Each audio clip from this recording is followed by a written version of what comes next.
At 16, she was bound to a post and left bleeding in bear country, a virgin sacrifice to appease an ancient curse. What the silent Comanche warrior did when he found her made the entire frontier speak his name in whispers. The wagon had stopped moving 3 hours ago, and Sarah Jane Coulter knew with cold certainty that she would not be going home. The October wind cut through the thin cotton of her dress as rough hands untied her from the wagon bed where she had been bound since dawn. Her wrists were raw and bleeding, rope burns circling them like bracelets of fire. She tried to meet her stepfather's eyes as he dragged her toward the clearing, but Josiah Coulter kept his gaze fixed on the ground. Shame or determination, she could not tell which. The settlement of Broken Creek had been dying for 2 years. First the crops failed, then the livestock, then the children started getting sick with a fever that turned their skin yellow and their eyes empty. The elders said it was the old curse, the one that came when white men built on sacred ground without permission. They said the land demanded a price, and in the desperate mathematics of survival, Sarah Jane had been calculated as acceptable loss. She had been the outsider from the moment her mother married Josiah 5 years ago.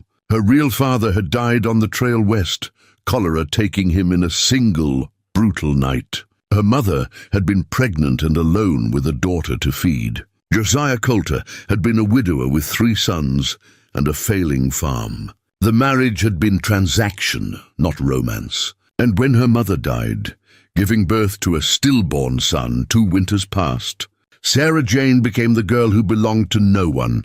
Now she stood in a clearing ringed by ancient pines, their branches reaching toward a sky that had turned the color of old bruises. Josiah drove the wooden post deep into the earth with methodical strikes of his mallet, each blow echoing through the forest like a heartbeat counting down her final hours. The other men from the settlement stood in a half-circle watching, their faces carved from guilt and grim necessity. Deacon Morse held his Bible but did not open it. Thomas Webb kept his hand on his rifle, but would not meet her eyes. Even young Jacob Hill, who had once asked to court her, turned away when she looked at him. "Please," Sarah Jane said, and hated how small her voice sounded. "Please, there must be another way." Josiah finally looked at her then, and she saw something break behind his eyes before he shuttered it away. The elders cast lots, Sarah Jane. The old woman, the blind one who remembers the original treaty, she said it must be a young woman, untouched, with no blood ties to the founding families. "You are the only one who fits, so I die because I am not yours," she said, anger finally burning through the fear. "Because my father was not from Broken Creek, because my mother made the mistake of loving you." "You will not die," Deacon Morse said, though his voice carried no conviction. "The ritual requires only that you be offered, bound here from sunset to sunrise. If the land accepts the offering, if the spirits are appeased, you will be released at dawn." And if they are not appeased," Sarah Jane said flatly. No one answered. They did not need to. Everyone had heard the stories. Women found torn apart, their bodies scattered across the forest floor. Or worse, women who simply vanished, leaving only screams that echoed through the pines for nights afterward. Josiah bound her to the post with fresh rope, his hands shaking as he tied the knots. He worked quickly, efficiently, the way he did everything. When he finished, he reached into his coat and pulled out a small knife. Sarah Jane flinched, but he only cut a shallow line across her forearm. Blood welled up bright and immediate. "The blood draws them," he said quietly. "The bears. They need to know you are here, that you are real, that the offering is genuine." He stepped back, and Sarah Jane saw the knife trembling in his hand. For a moment, she thought he might cut her free, might decide that no land was worth this price. But then he turned and walked toward the other men. They mounted their horses in silence, some quickly, eager to be away from this place, others slowly, as if their bodies resisted what their minds had decided. Josiah paused at the tree line, his back to her. "If you survive until dawn," he said, voice barely carrying across the clearing, "I will make sure you have enough money to go east, to start over somewhere far from here." Then they were gone, hoofbeats fading into the vast silence of the wilderness, and Sarah Jane Coulter was alone. The sun was setting, painting the sky in shades of amber and blood. Sarah Jane tested the ropes, but Josiah had tied them well. She could move her hands slightly, could shift her weight from foot to foot, but she could not reach the knots, could not free herself. The post was solid pine, driven deep. It did not give when she threw her weight against it. The cut on her arm had stopped bleeding, but the scent lingered. Copper and salt. She knew what it would attract. The bears that roamed these mountains were massive creatures, grizzlies that could tear a man apart with a single swipe. In late October they were desperate, fattening themselves before the long sleep of winter. The smell of blood would draw them like a bell calling the faithful to prayer. As darkness gathered between the trees, Sarah Jane forced herself to breathe slowly, to think. Panic would kill her faster than any bear. She had grown up on the frontier, had learned to shoot and track and survive. Her real father had taught her before he died, had treated her like the son he never had. She knew the wilderness, knew its rhythms and dangers. But knowing and surviving were different things when you were bound and bleeding and alone. The first sounds came as the last light died. Something large moving through the undergrowth, branches snapping under heavy weight. Sarah Jane's heart hammered against her ribs. She strained to see into the darkness, but the forest had become a wall of shadow. The moon was barely a sliver, offering no comfort, no illumination.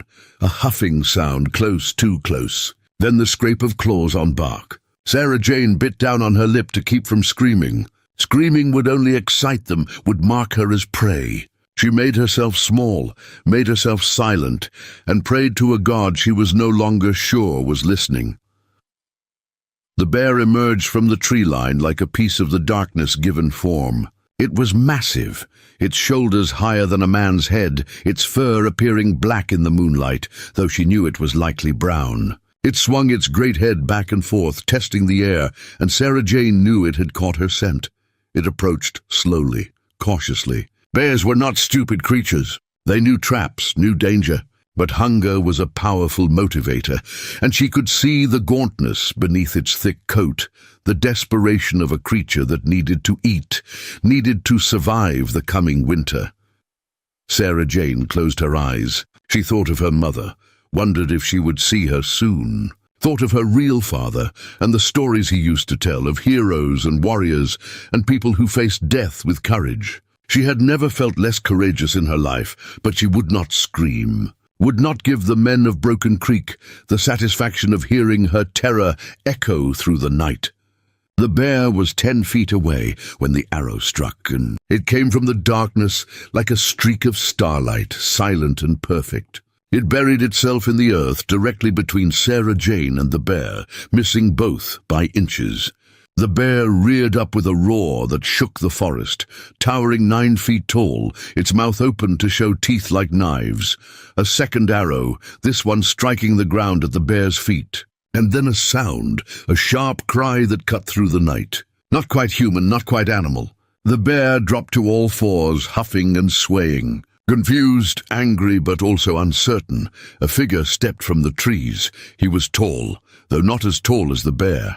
Broad-shouldered and moving with a silence that seemed impossible for a man of his size. In the faint moonlight, Sarah Jane could see dark hair that fell past his shoulders, buckskin clothing, and a bow held loosely in one hand. He did not look at her. His entire focus was on the bear. He made the sound again, that strange cry, and took a step forward. The bear swayed, its small eyes reflecting what little light existed. It was a standoff, predator and man, each measuring the other. Sarah Jane held her breath, certain she was about to watch this stranger die, trying to save her. The man reached to his belt and drew something. A pouch. He threw it, and it landed between him and the bear. It split open, and a scent filled the clearing. Sharp and medicinal, something that made Sarah Jane's eyes water. The bear huffed again, louder, more aggressive, but it did not charge. The man took another step forward, still not looking at Sarah Jane, still focused entirely on the bear. He began to speak, low and rhythmic, words in a language she did not understand. Comanche, she realized. She had heard it once before, years ago, when her father had traded with a band passing through. The man's voice was deep and steady, neither threatening nor yielding, simply present, simply certain. The bear watched him for what felt like hours, but could only have been minutes. Then, with one final huff that sounded almost like disappointment, it turned and lumbered back into the forest. The man watched until the sounds of its passage faded completely. Only then did he turn to look at Sarah Jane. His face was striking, sharp cheekbones and a strong jaw. Eyes so dark they appeared black in the moonlight. A scar ran from his left eyebrow to his temple, old and faded. He studied her for a long moment, taking in the ropes, the blood on her arm, the way she stood bound and trembling. His expression gave nothing away. He approached slowly, the way one might approach a frightened animal. Sarah Jane tensed, but there was nowhere to go, nowhere to run. He stopped a few feet away, close enough that she could see the details of his clothing. The intricate beadwork on his shirt, the knife at his belt, the second knife strapped to his thigh. "Please," she said, voice hoarse. "Please do not hurt me."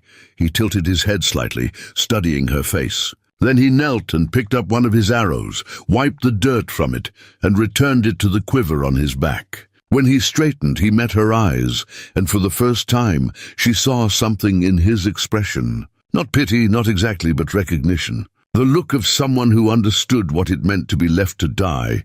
He drew the knife from his belt. Sarah Jane flinched, but he simply reached past her and cut the ropes. They fell away, and her arms dropped to her sides, numb and useless. She tried to step away from the post, but her legs would not hold her. She collapsed. He caught her before she hit the ground. His hands were careful, impersonal. He lowered her to sit with her back against the post, then stepped away, giving her space. Sarah Jane rubbed feeling back into her wrists, wincing at the pain. The rope burns were deep, would scar, but she was alive. She was free. "Thank you," she managed. "I do not know why you helped me, but thank you." He watched her for another moment, then made a gesture she did not understand. A movement of his hand from his chest outward. He turned toward the trees, and Sarah Jane realized with sudden panic that he was leaving. "Wait," she called, struggling to stand. "Please, I do not know how to get back. The settlement is miles from here, and there are more bears, and I have no weapon, no food." He paused, his back to her. The forest around them was alive with sounds now, creatures moving in the darkness, hunting and being hunted. Sarah Jane took a shaking step toward him. "I have nowhere to go," she said, and her voice broke on the words. "They will not take me back even if I could find the way. I was a sacrifice. I was supposed to die here. If I return, they will only find another way to be rid of me." He turned then slowly and looked at her with those dark, unreadable eyes. She stood there, 16 years old and bleeding and alone in the wilderness, meeting the gaze of a Comanche warrior who had every reason to leave her to her fate. He made a decision. She saw it happen, saw something shift in his posture. He gestured toward the forest, then looked at her expectantly. When she did not move, he gestured again, more emphatically. "You want me to follow you?" she said, understanding. He nodded once, then turned and began walking into the trees. Sarah Jane looked back at the clearing, at the post where she had been bound, at the place where she was supposed to die. Then she looked at the dark forest ahead, at the stranger who had saved her life, who was offering her something. She did not know what, but it was more than she had here. She followed him into the darkness. They walked for what felt like hours. The Comanche warrior moved through the forest like smoke, silent and sure, making no sound even when stepping over fallen branches or through thick undergrowth. Sarah Jane crashed behind him like a wounded buffalo, every step seeming to find a twig to snap, a leaf to rustle. He never looked back, never slowed, simply expected her to keep pace.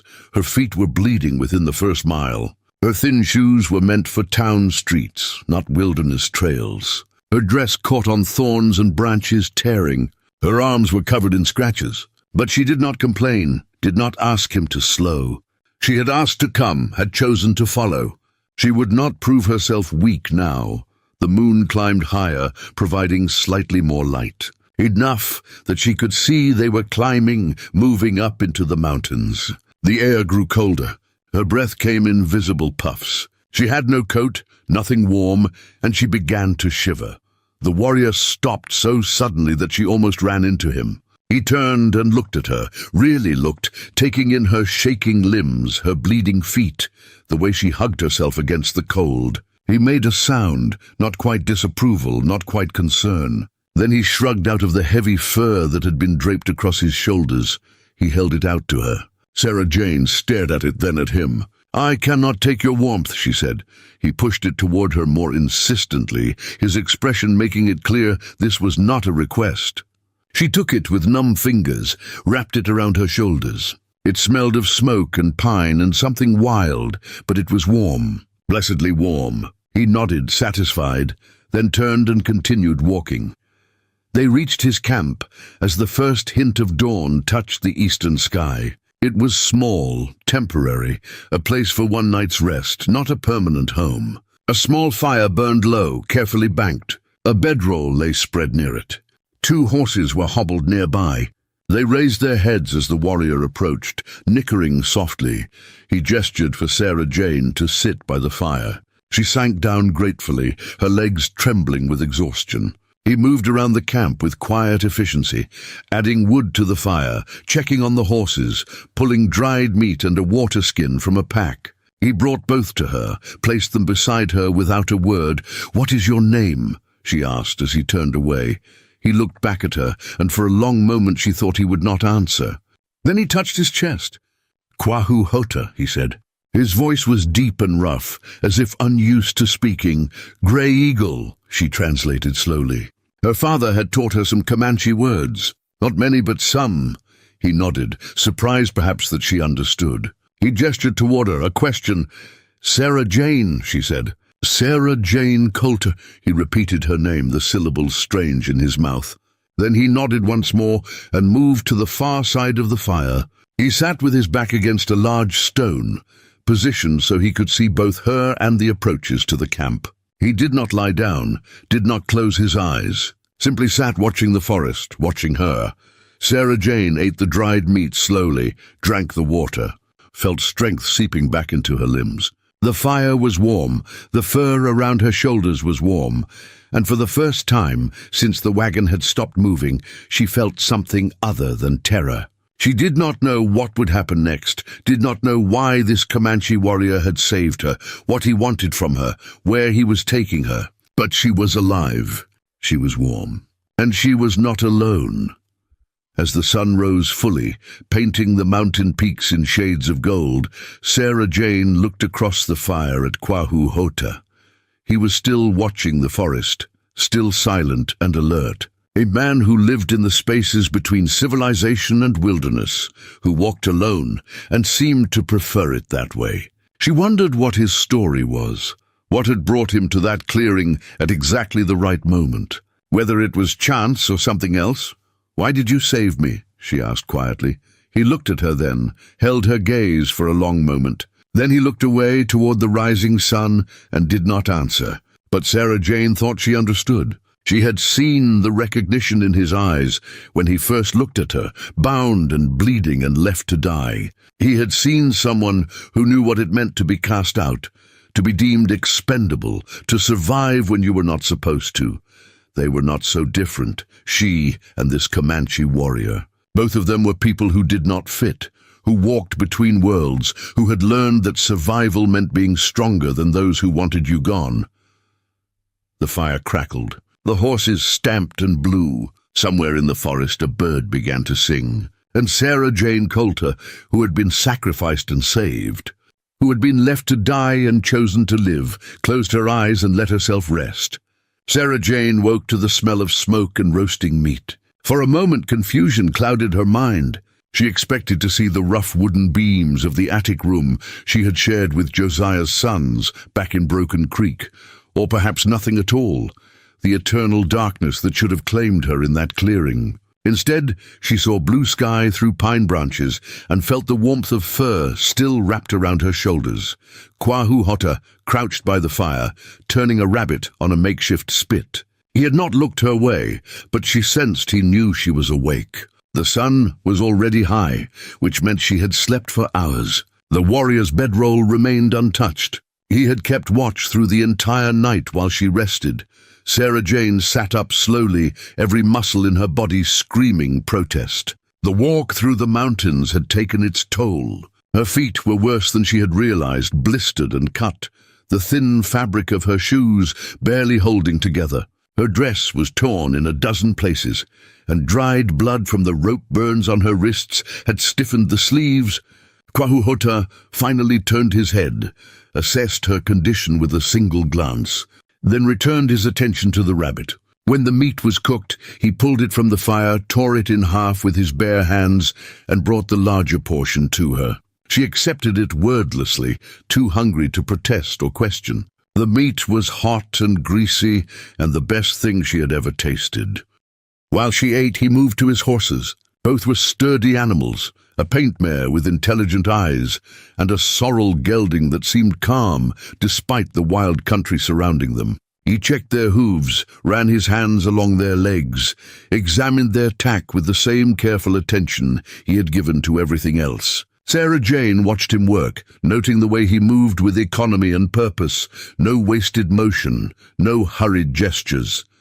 When he finished with the horses, he walked to where she sat and knelt down. Before she could react, he took hold of her ankle and lifted her foot to examine it. Sarah Jane tensed but did not pull away. His touch was clinical, impersonal. He frowned at what he saw, then released her foot and stood.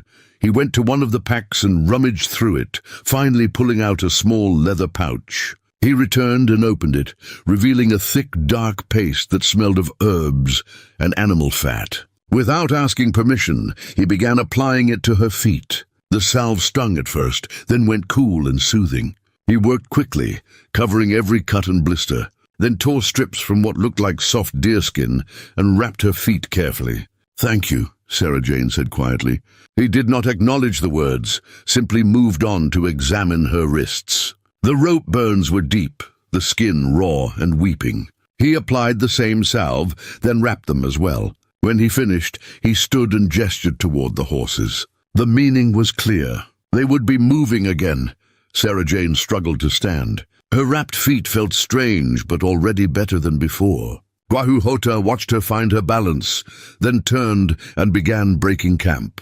He moved with the same silent efficiency, scattering the fire, rolling his bedroll, securing the packs. Within minutes, no trace remained of their presence except the disturbed earth where the fire had been. He led the paint mare forward and held the reins out to Sarah Jane. She stared at him, then at the horse. "You want me to ride?"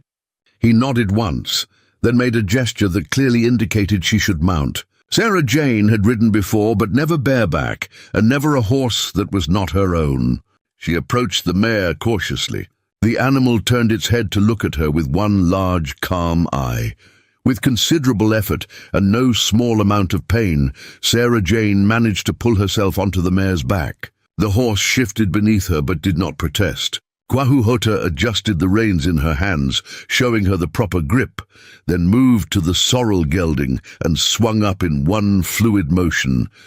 They rode north, always climbing higher into the mountains. The trail, such as it was, wound through dense forest that opened occasionally into meadows of tall grass, gone brown with autumn. Sarah Jane had never been this far from civilization, had never seen country this wild and untamed. It was beautiful in a way that frightened her, beautiful in its indifference to human concerns.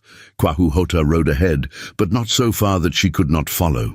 He set a steady pace that did not tax the horses but covered ground efficiently. Occasionally he would stop, dismount, and examine something on the trail or in the surrounding forest. Tracks, Sarah Jane realized. He was reading the land the way she might read a book, understanding the story it told.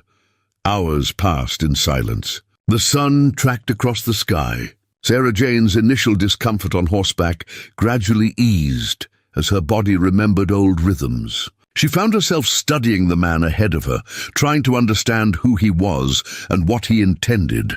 He wore his hair long and unbound, black as a raven's wing. His buckskin shirt and leggings were well made, decorated with quillwork in patterns she did not recognize. He carried a rifle across his back in addition to the bow, and she counted at least 3 knives on his person. A warrior, clearly, but riding alone. Why?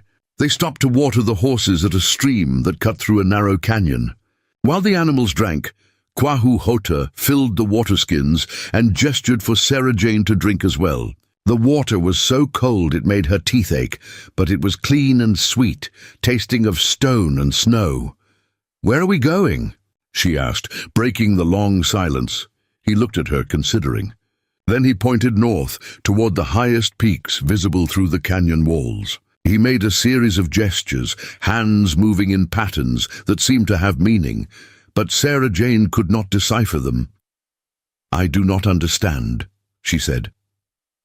He frowned, frustrated by the language barrier.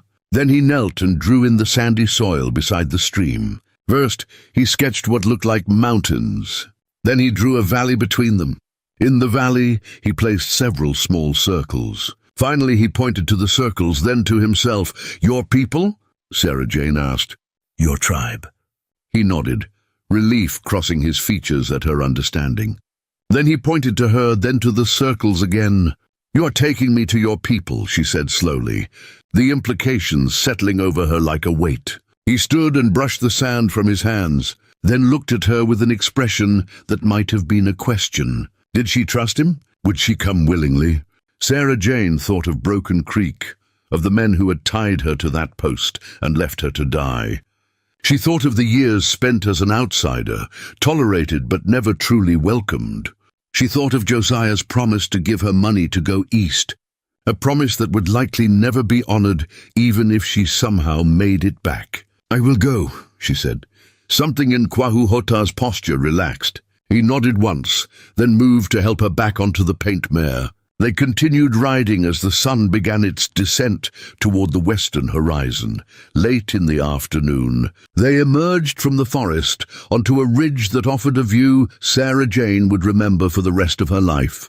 The land spread below them in waves of green and gold and brown, mountain ranges rolling toward distant horizons like a frozen sea. The sky was enormous, unmarred by the smoke of settlements or the straight lines of civilization. Kwahu Hota stopped his horse beside hers. For a long moment, they simply looked at the vista before them. Then he spoke, a single word in Comanche that Sarah Jane did not know, but she understood its meaning from his tone. Home. They made camp that night in a protected hollow on the leeward side of the ridge. Kwahu Hota built a fire, smaller and more carefully tended than the one from the previous night. When Sarah Jane asked why, he pointed to the sky, then made a sweeping gesture. She understood. From their elevated position, a large fire would be visible for miles. He prepared a simple meal of dried meat and something that looked like pressed berries mixed with fat. It was surprisingly good, sweet, and sustaining. They ate in silence, and Sarah Jane found herself growing accustomed to the lack of conversation. There was something restful about it, something honest. Words could lie. Silence could not. After they finished eating, Kwahu Hota stood and walked to the edge of their camp, staring out into the darkness. Before we jump back in, tell us where you're tuning in from, and if this story touches you, make sure you're subscribed, because tomorrow I've saved something extra special for you. Sarah Jane watched him, this man who had saved her life and asked nothing in return. The firelight cast his profile in sharp relief, all angles and shadows. "Kwahu Hota," she said, testing his name on her tongue. He turned to look at her. "Why were you there?" "In that clearing when the bear came." "Were you hunting?" He studied her for a long moment, then returned to sit across the fire from her. He seemed to be weighing something, deciding how much to share. Finally he began to speak, his voice low and halting, choosing words carefully in a language that was not his first. "I hunt," he said, "for my people. Winter comes. We need meat." He paused, searching for words. "I track elk. 3 days. The elk leads me south, to the place where your people live." Sarah Jane leaned forward, listening intently. "I see the wagon," he continued. "See men tie you. See them leave." His jaw tightened. I know what they do. Sacrifice. My people, we have stories of this. The old ways, when the land was angry. So you stayed, Sarah Jane said softly. You could have continued tracking the elk, but you stayed. He nodded. The elk was gone. You were there. The choice was simple. It was not simple, Sarah Jane said. You risked your life for a stranger, for a white woman. Your people and mine are not friends. My people and your people make war, Kwahu Hota agreed. But you are not your people. You are Sarah Jane, left to die for no good reason. That I understand. There was something in the way he said it, a weight behind the words, that made Sarah Jane ask, What do you understand? He was quiet for so long she thought he would not answer. The fire crackled and popped. Somewhere in the distance a wolf howled. Then he spoke. I had a wife, he said. And a son. 4 winters past. Sarah Jane's breath caught. There was sickness, he continued, his voice steady but distant, as if he was recounting something that had happened to someone else. It came to our village on the wind, from a place where white traders had been. Many died, the old ones, the children. My son was 3 summers old. He stopped, staring into the fire. Sarah Jane waited, not daring to speak. My wife. She tried to save him. She stayed with him, gave him water, sang to him. The sickness took him in the night. 3 days later, it took her too. I'm so sorry, Sarah Jane whispered. He looked up at her, his dark eyes reflecting the flames. Some in my tribe, they blamed me. Said I brought the sickness because I had traded with white men, had learned their language. They said the spirits were angry with me for walking between worlds. That is not fair, Sarah Jane said, anger flaring on his behalf. Fair, Kwahu Hota repeated as if testing the word. No, not fair. But they believed it. After my wife and son were buried, I left. I hunt for the tribe, bring them meat, but I do not live with them. I walk alone. Sarah Jane understood then, understood completely. He had saved her because he knew what it meant to be blamed for circumstances beyond your control. He knew what it meant to be cast out by people who should have protected you. We are the same, she said. He met her eyes across the fire. Yes, he said simply. The moment stretched between them, fragile and significant. Then Kwahu Hota stood and moved to tend to the horses. The conversation was over, but something had shifted. They were no longer simply survivor and rescuer. They were 2 people who understood each other's pain. That night, Sarah Jane lay wrapped in the fur he had given her, staring up at stars so numerous and bright they seemed close enough to touch. She thought about her mother, about her real father, about all the people she had lost. She thought about Kwahu Hota's wife and son, about the grief he carried silently. And she thought about the strange path that had led them both to that clearing. At that moment, when she needed saving and he needed someone to save. Across the dying fire, Kwahu Hota sat with his back against a rock, rifle across his knees, keeping watch, always keeping watch. Sarah Jane closed her eyes, and for the 2nd night in a row, allowed herself to sleep while someone else stood guard. The next morning dawned cold and clear. Frost had formed on the ground overnight, turning the grass silver. Sarah Jane's breath came out in white clouds.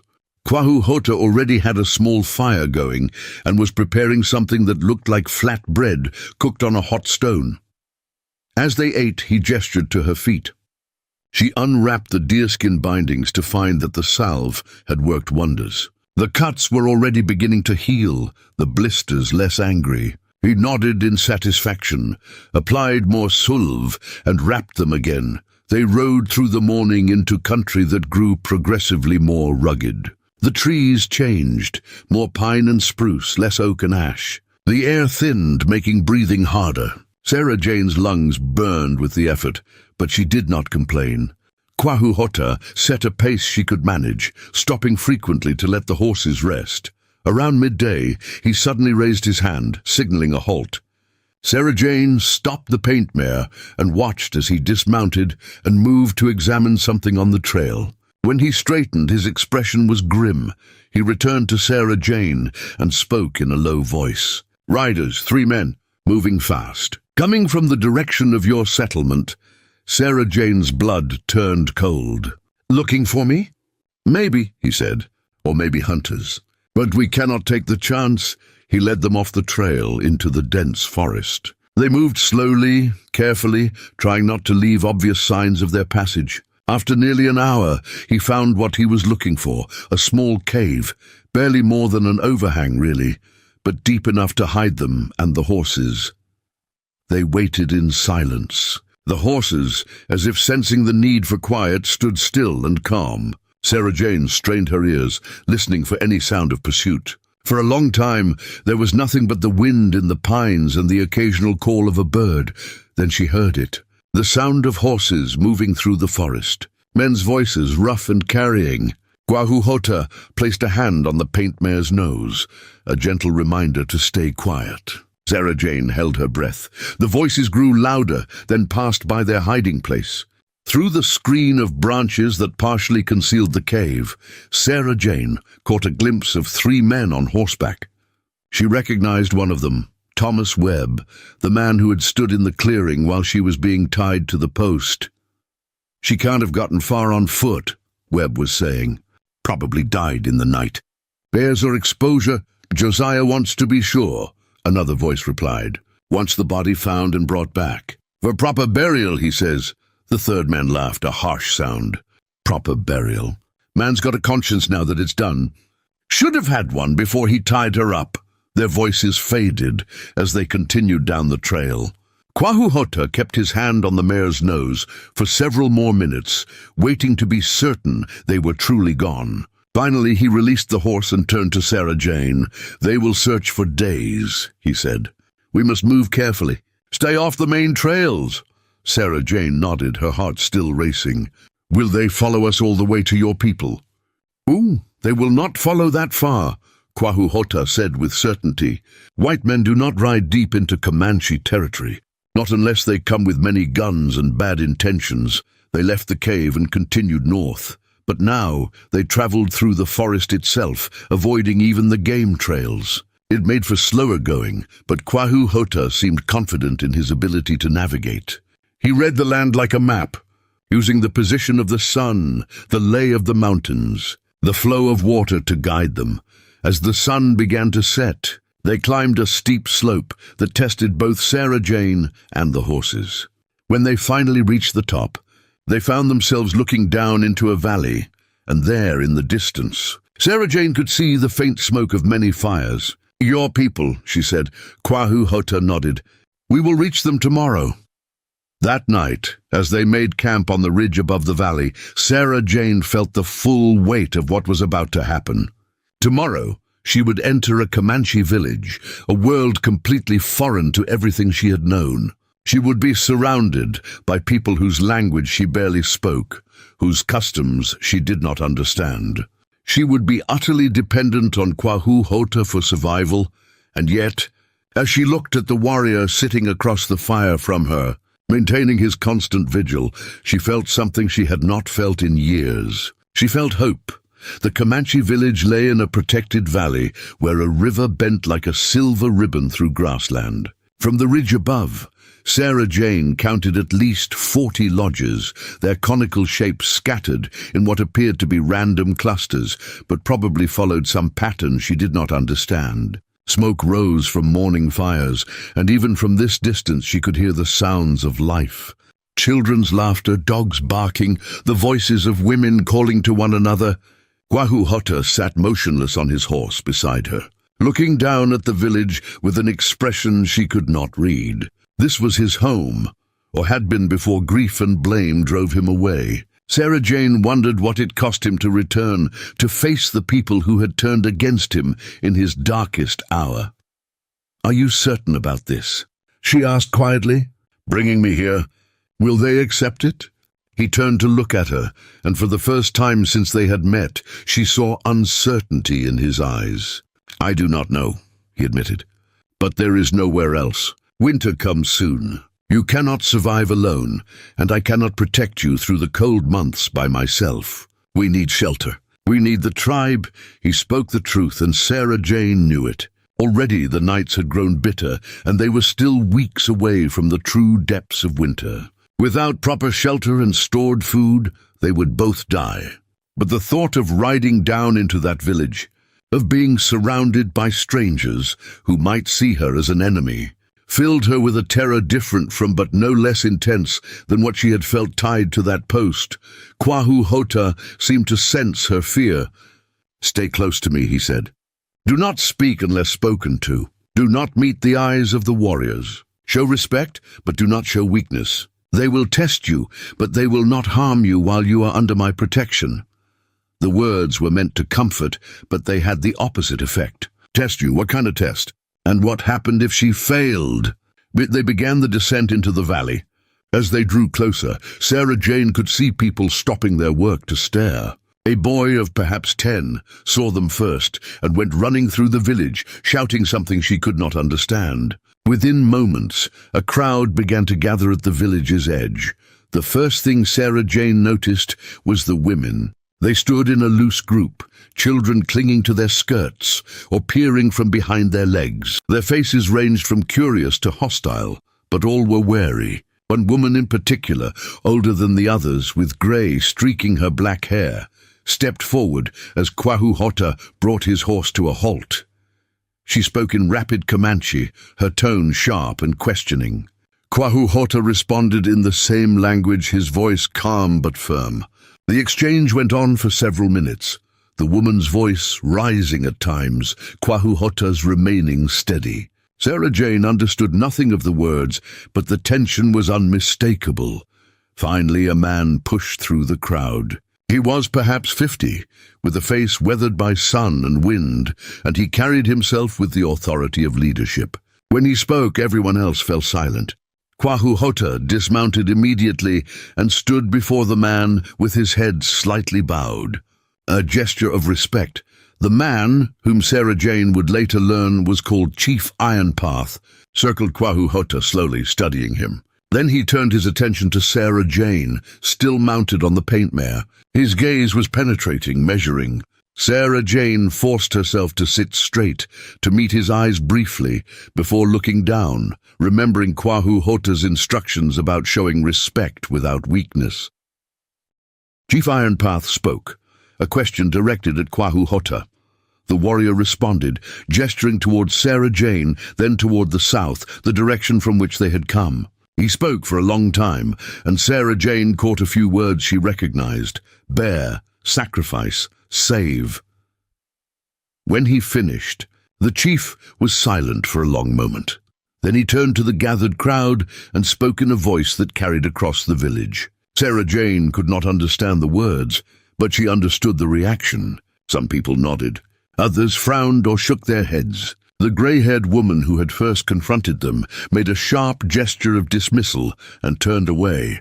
Chief Ironpath looked back at Kwahu Hota and said something that made the warrior's shoulders relax slightly. Then the chief gestured toward one of the lodges at the edge of the village, speaking again. Kwahu Hota nodded, then turned to help Sarah Jane dismount.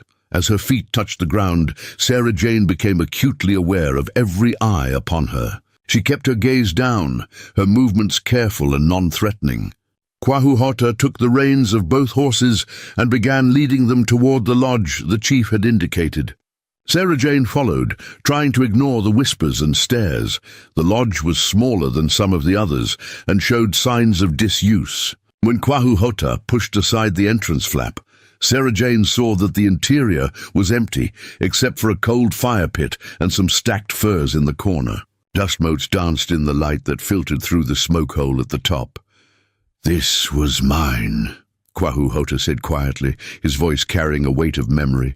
"Mine and my wife's. No one has used it since she died. The chief honors me by returning it." Sarah Jane looked around the space that had once held a family, a life, a future that had been stolen by disease. She could almost see the ghosts of that life, a woman cooking at the fire, a small boy playing with carved toys, Kwahu Hota coming home from a hunt with meat to share. "I am sorry," she said. "Sorry that coming back here means facing this pain again." He was silent for a moment, then began unloading the packs from the horses.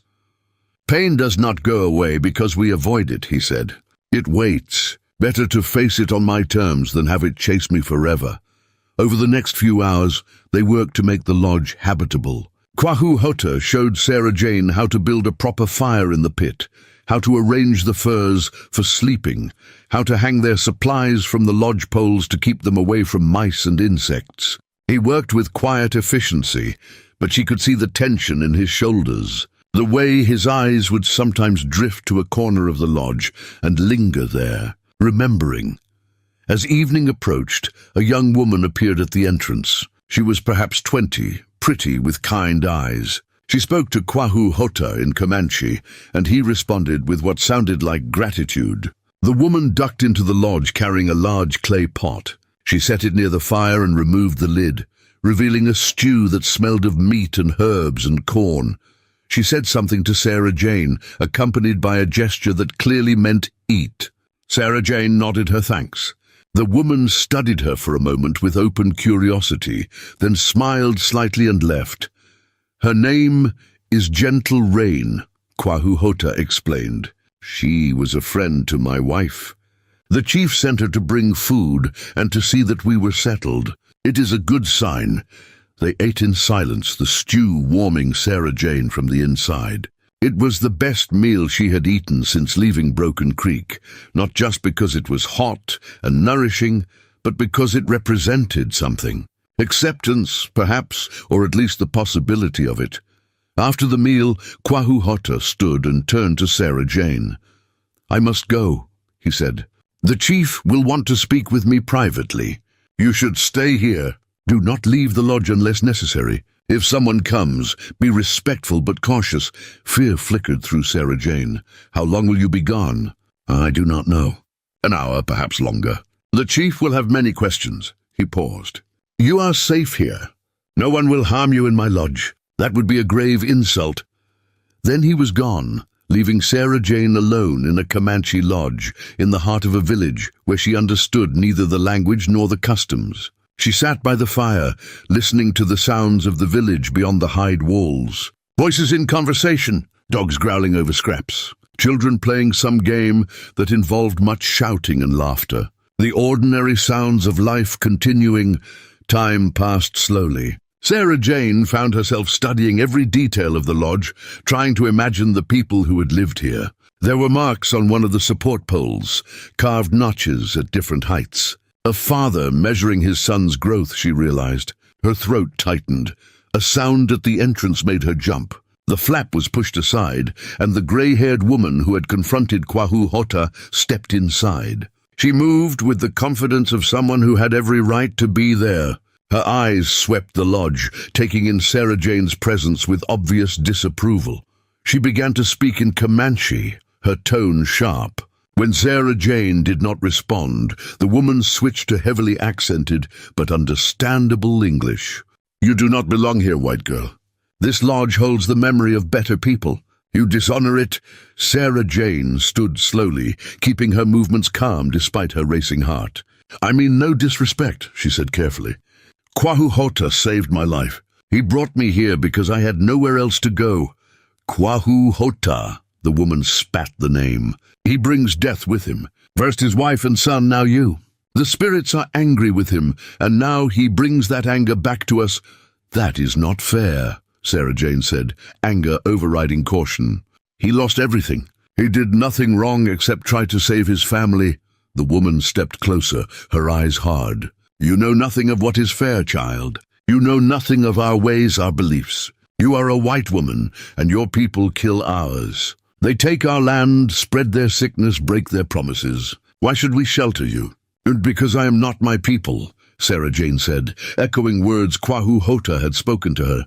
"I'm just Sarah Jane, and I was left to die by those who should have protected me." Kwahu Hota understood that. He saw me as a person, not as the color of my skin. The woman studied her for a long moment, something shifting in her expression. "You have courage, at least. Foolish courage, perhaps, but courage nonetheless." She turned toward the entrance, then paused. "My name is Stands in Storm. I was sister to Kwahu Hota's wife. I loved her more than my own life, and her death broke something in me that will never heal. When I see you here in her place, I see an insult to her memory." "I do not want to take her place," Sarah Jane said quietly. "I only want to survive the winter. In spring I will leave. I will find another path. Stands in storm looked back at her. We will see if you survive that long. Winter in these mountains is not kind to the weak. Then she was gone, leaving Sarah Jane shaking with the after effects of fear and adrenaline. When Kwahu returned an hour later, he found Sarah Jane still standing by the fire, her arms wrapped around herself. He took one look at her face and asked, "What happened?" She told him about Stands in Storm's visit, about the harsh words and the warning. Kwahu listened with a grave expression. When she finished, he was silent for a long moment. "Stands in Storm loved my wife like a daughter," he finally said. "When White Blossom died, Stands in Storm cut her hair and scarred her arms in mourning. She has not forgiven the spirits for taking her sister, and she has not forgiven me for surviving when they did not. Her anger is understandable, even if it is misdirected. She said I dishonor your wife's memory by being here," Sarah Jane said. Kwahu shook his head. "You dishonor nothing. White Blossom would have welcomed you. She had a generous heart and believed that people should be judged by their actions, not their birth. Stands in Storm will come to see this, or she will not. Either way, you're under my protection." He moved to the fire and added more wood. "The chief has given permission for you to stay through the winter, but there are conditions. You must learn our ways. You must contribute to the work of the village. And you must prove that you are not a spy or a threat." "How do I prove that?" Sarah Jane asked. "By living honorably, by working hard, by showing respect." He looked at her across the fire. "It will not be easy. There are those in the village who will never accept you. But there are also those who are curious, who will give you a chance if you earn it." Over the following days, Sarah Jane learned the truth of his words. The village was divided in its opinion of her. Some people ignored her completely as if she did not exist. Others watched her with open hostility, but a few, like Gentle Rain, showed cautious kindness. Gentle Rain became Sarah Jane's teacher in the ways of the Comanche. She taught her how to properly tan a hide, how to prepare pemmican, how to sew with sinew and bone needles. The work was hard, harder than anything Sarah Jane had done in Broken Creek, but she threw herself into it with determination. She would prove her worth through action. The other women observed her efforts with varying degrees of skepticism. Sarah Jane could feel their eyes on her as she struggled with tasks they had been doing since childhood. Her fingers bled from the sharp needles. Her back ached from hours spent scraping hides. But she did not complain, and she did not quit. One afternoon, perhaps a week after her arrival, Sarah Jane was working outside the lodge when a group of children approached. They stood at a distance, staring at her with open curiosity. She smiled at them, but they did not smile back. One of the older boys said something that made the others laugh. Sarah Jane did not understand the words, but she understood the tone. Mockery. The boy picked up a small stone and threw it. It struck Sarah Jane's shoulder, not hard enough to truly hurt, but hard enough to sting. The message was clear. She was not welcome. She was an outsider. She was a target. Sarah Jane stood slowly, meeting the boy's eyes. Every instinct told her to respond with anger, to throw the stone back or yell at them. But she remembered Kwahu's words about respect and strength. Instead, she bent down, picked up the stone, and examined it as if it were the most interesting thing she had ever seen. Then she looked at the boy and said in careful Comanche, one of the few phrases Gentle Rain had taught her, "Thank you for the gift. It is a very fine stone." The boy's expression shifted from mocking to confused. The other children giggled nervously. Sarah Jane placed the stone carefully on the ground, near her work, as if she truly intended to keep it, then returned to scraping the hide she had been working on. The children whispered among themselves, then slowly wandered away. Sarah Jane allowed herself a small smile. It was a tiny victory, but it was a victory nonetheless. That evening, Kwahu returned from hunting with a deer slung across his horse. Sarah Jane helped him dress the animal, a task she had learned from her real father years ago. As they worked, he said, "I heard about the children, about the stone." "News travels fast," Sarah Jane observed. "The village is small. Everyone knows everything." He paused in his work to look at her. "You handled it well. You showed wisdom, I showed foolishness, Sarah Jane said. Any of those children could have seriously hurt me if they had wanted to, but they did not want to. They wanted to test you, to see how you would react. You passed the test. He returned to his work. The boy who threw the stone is called Runs with Wind. He is Stands in Storm's grandson. If you won his respect, you have accomplished something significant.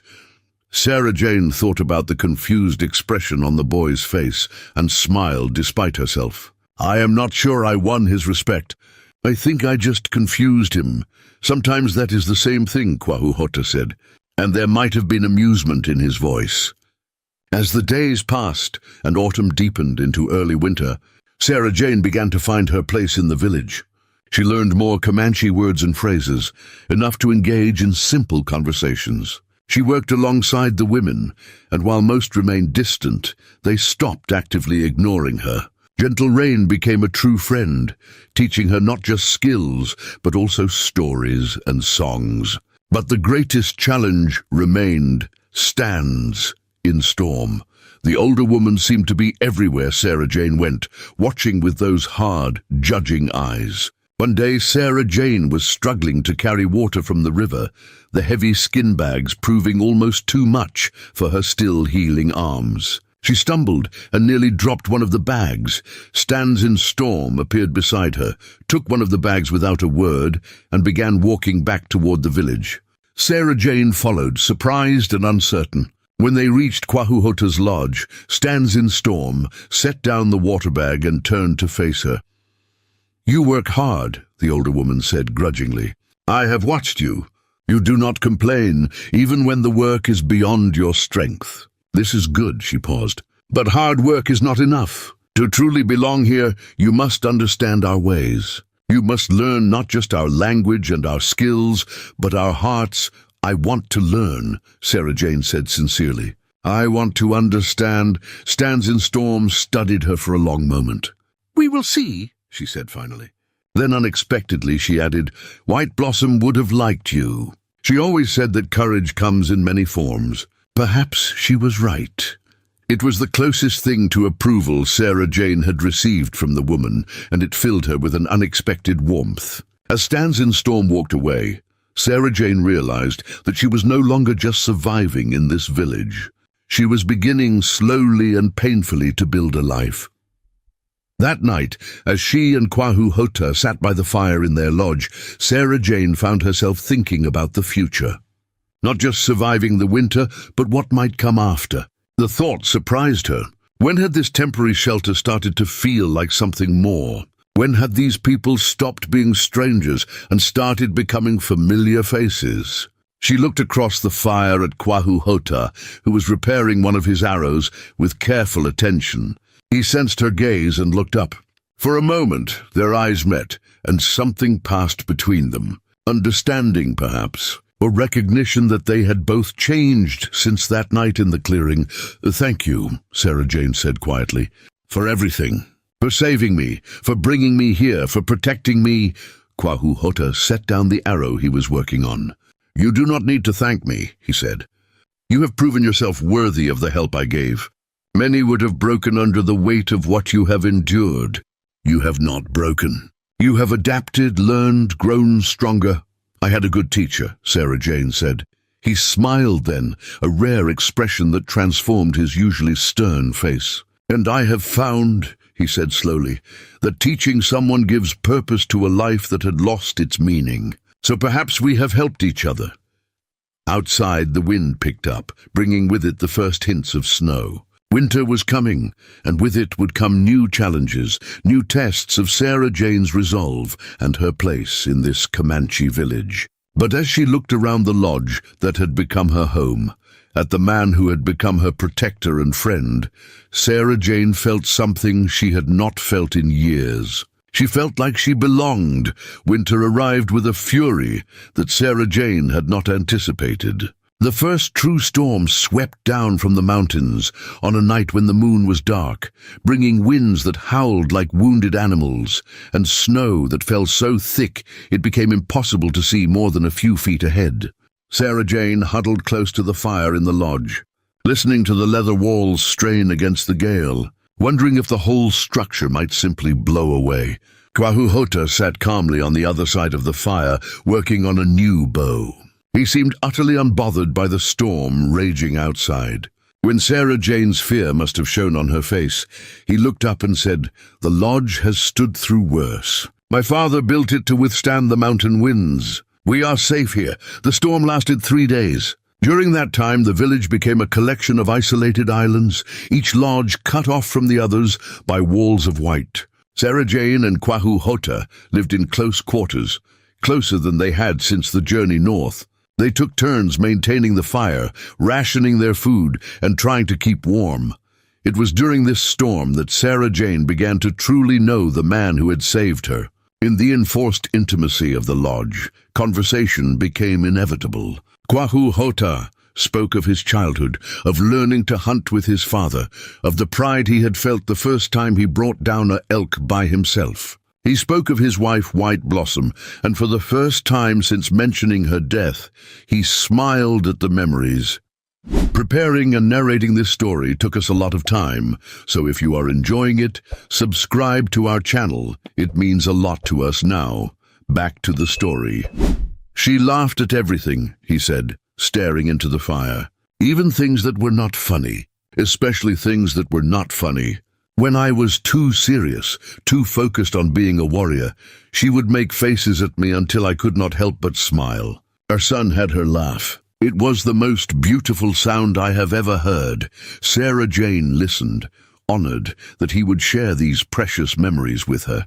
In return, she told him about her real father, about the man who had taught her to shoot and track, who had read to her from books even when they were exhausted from a day's travel.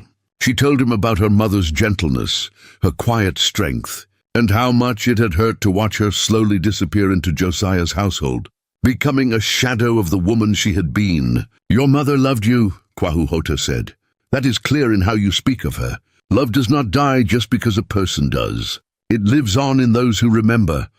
On the third night of the storm, when the wind seemed to be trying to tear the world apart, Sarah Jane woke to find Kwahu standing at the entrance of the lodge, looking out into the maelstrom. She rose and moved to stand beside him. "What is wrong?" she asked. "Listen," he said. At first, Sarah Jane heard only the wind. Then beneath it she caught another sound. A cry, faint and desperate, coming from somewhere in the village. Kwahu tensed, every muscle in his body going rigid with alertness. "Someone is in trouble," he said. Without hesitation, he grabbed his heaviest fur and wrapped it around himself. "Stay here. Keep the fire going. You cannot go out in this," Sarah Jane protested. "You will freeze before you find them. If someone is calling for help, I must answer," he said simply. Then he pushed through the entrance and disappeared into the white darkness. Sarah Jane stood frozen for a moment, torn between obedience and fear. Then she made a decision. She wrapped herself in her own fur, grabbed a length of rope from their supplies, and followed him out into the storm. The world beyond the lodge was chaos. Snow and wind combined to create a complete whiteout. Sarah Jane could not see her own hands in front of her face. She called Kwahu name, but the wind tore the words from her mouth. Panic began to set in. She had been foolish to come out here.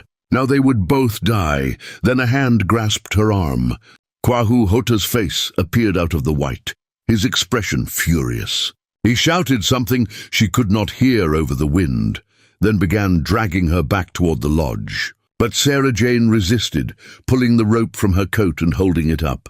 She pointed to the lodge, then to him, trying to communicate her plan. Understanding dawned in his eyes. He took one end of the rope and tied it around his waist, then tied the other end to one of the lodge poles inside their shelter. Now he had a lifeline, a way to find his way back. He nodded at Sarah Jane, a gesture that might have been approval or might have been resignation, then turned and moved back into the storm. Sarah Jane stayed at the entrance holding onto the rope, feeling it play out as Kwahu moved deeper into the village. She counted the seconds, then the minutes. The rope grew taut, then slackened, then taut again. She could see nothing, hear nothing but the storm. Her hands were numb from cold despite the leather gloves she wore. Then the rope began to pull back, slowly, with great effort. Sarah Jane braced herself and helped pull, hand over hand, drawing Kwahu back to the lodge. When he finally emerged from the white, he was not alone. He carried a child in his arms, a girl of perhaps 6 or 7, her lips blue with cold. They stumbled into the lodge together. Kwahu laid the child near the fire, while Sarah Jane secured the entrance flap.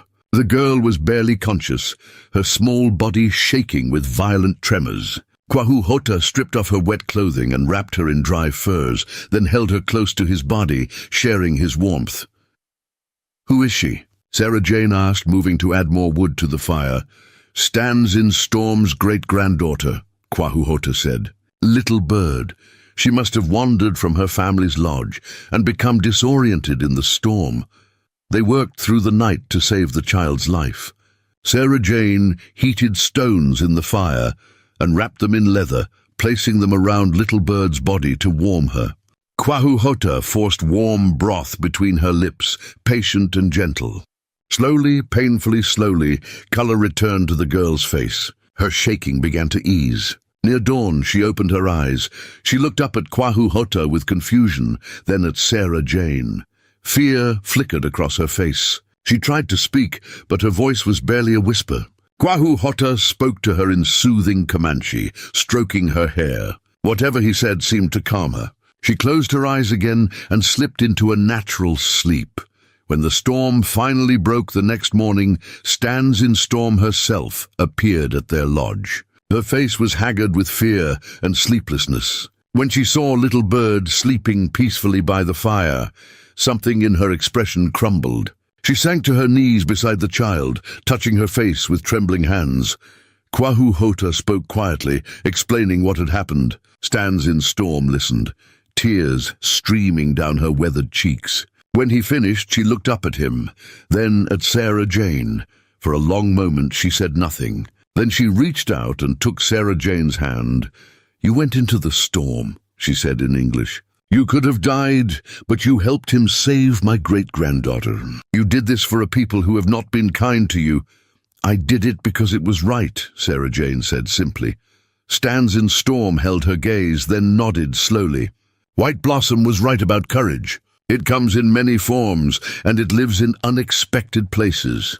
She squeezed Sarah Jane's hand once, then released it and turned back to Little Bird.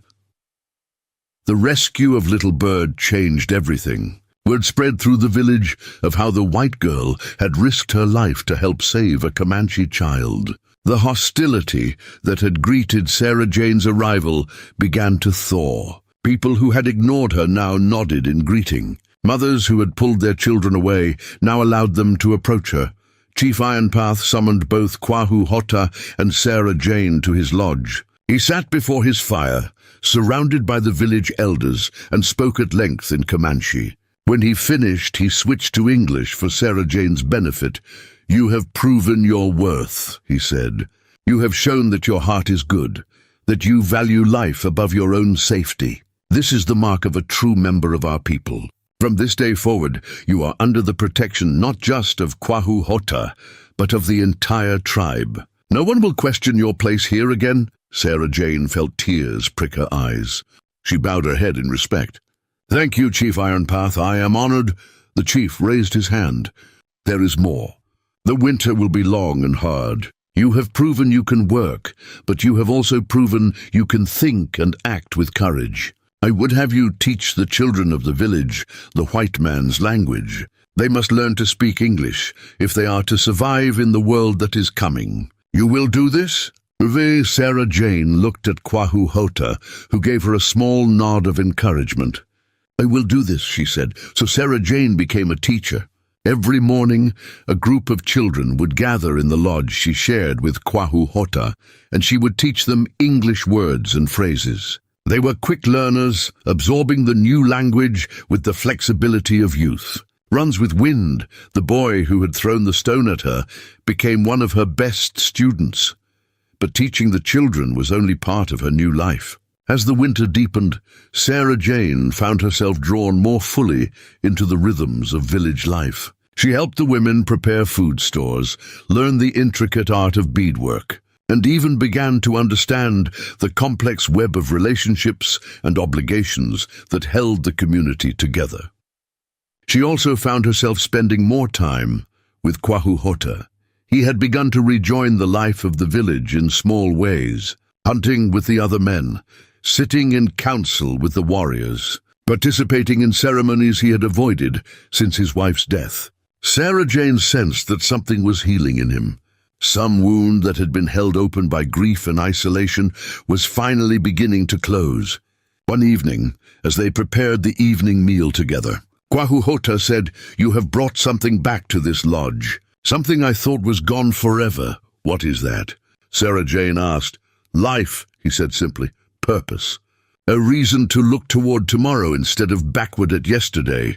The words hung between them, heavy with unspoken meaning. Sarah Jane felt her heart beat faster. Over the months they had lived together, her feelings toward Kwahu had changed and deepened in ways she was only beginning to understand. He was no longer just her rescuer or her protector. He had become her friend, her teacher, her constant companion, and somewhere along the way he had become something more.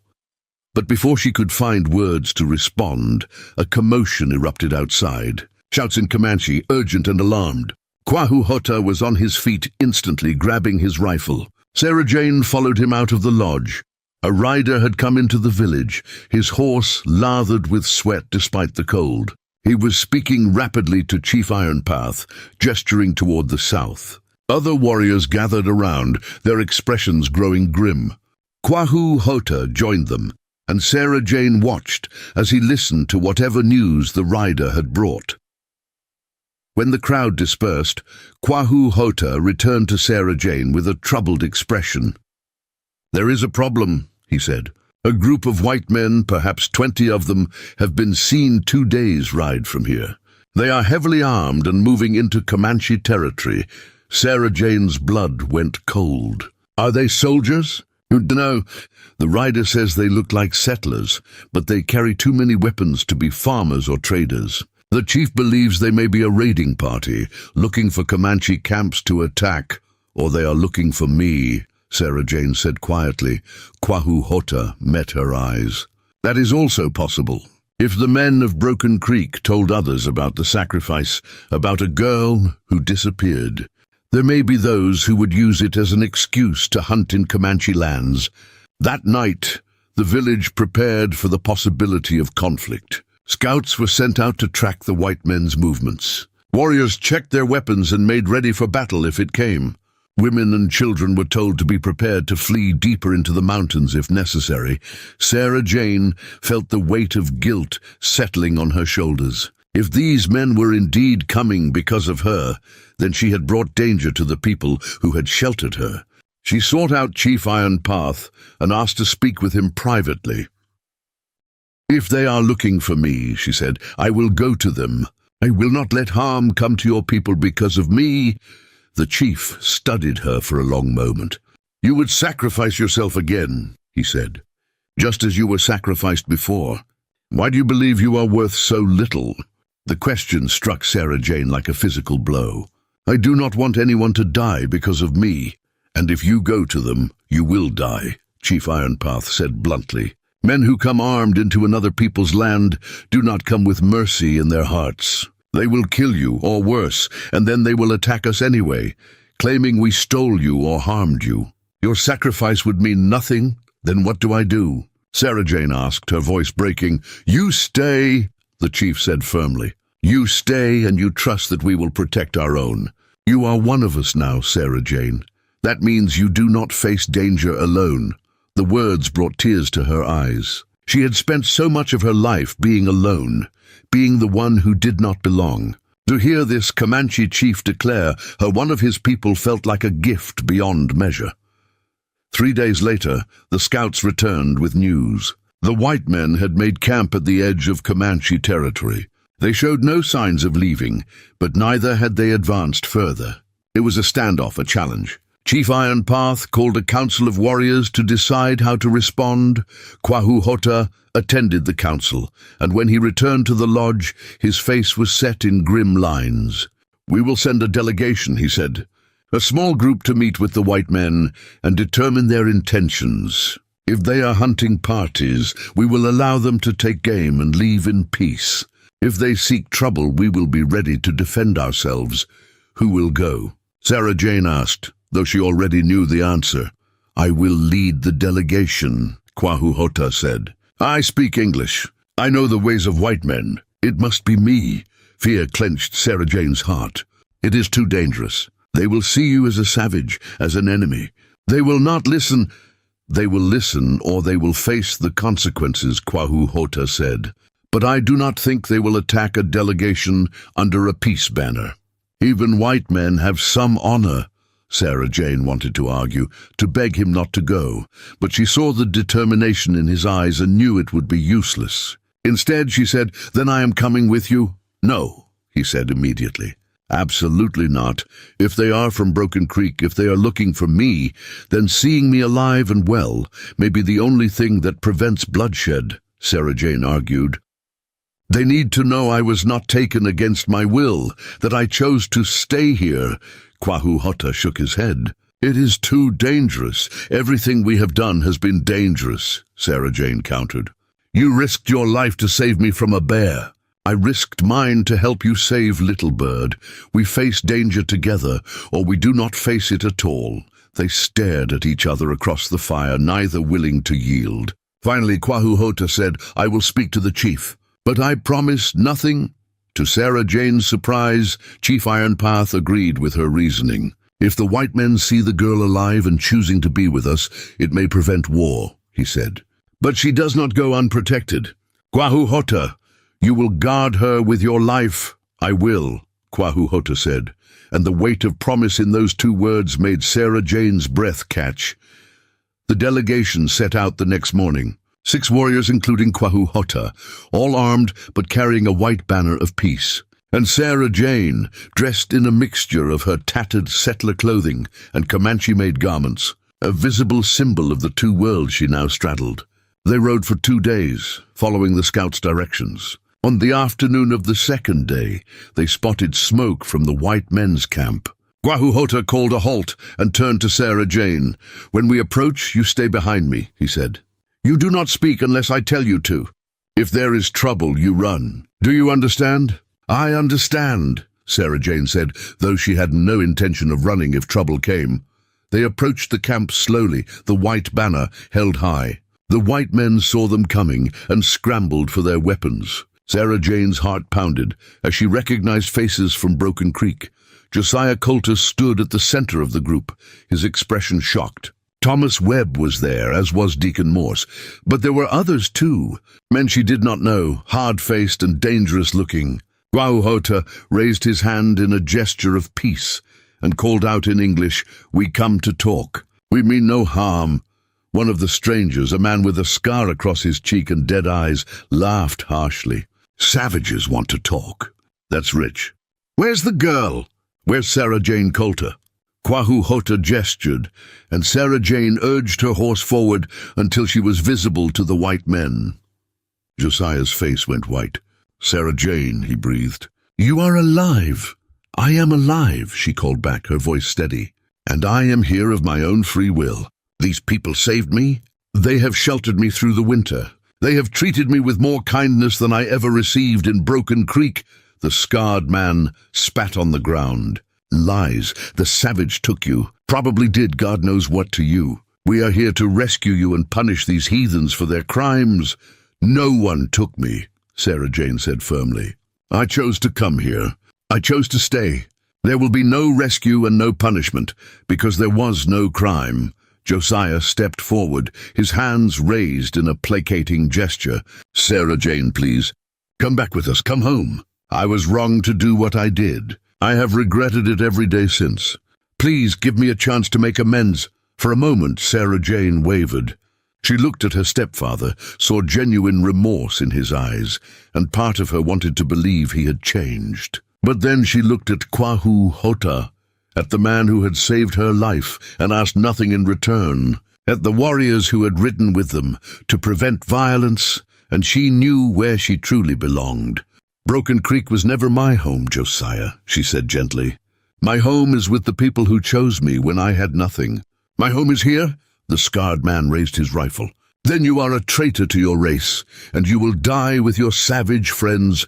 Everything happened at once. The other white men raised their weapons. The Comanche warriors reached for theirs. Sarah Jane saw the moment balanced on a knife's edge, saw the future splitting into paths of blood and death, or peace and understanding. And then Josiah Coulter stepped between the two groups, his arms spread wide, his voice carrying across the tense silence. "No," he said firmly.